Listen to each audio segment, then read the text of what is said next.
వచ్చినండి ఇక్కడ మా దగ్గర ఏకిరంగ గజ్జల పీట వేసి ఏడేడు లోయల్ల దొరకపోయింది ఏడేడు లోయల్ల మాత్రం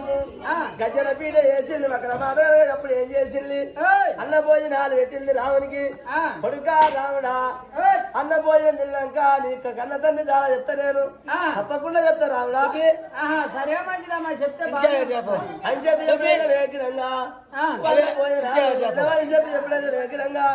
తప్పకుండా నేను పేరు చెప్పుతున్నా అన్న బాలారాయో అన్న భోజనాలు వినవని చెప్పేవాళ్ళ కల్లా రాముడు మాధవనక ఏడేడు ఇళ్ళ వల్ల తినకుండా ఎప్పుడైతే ఉండడో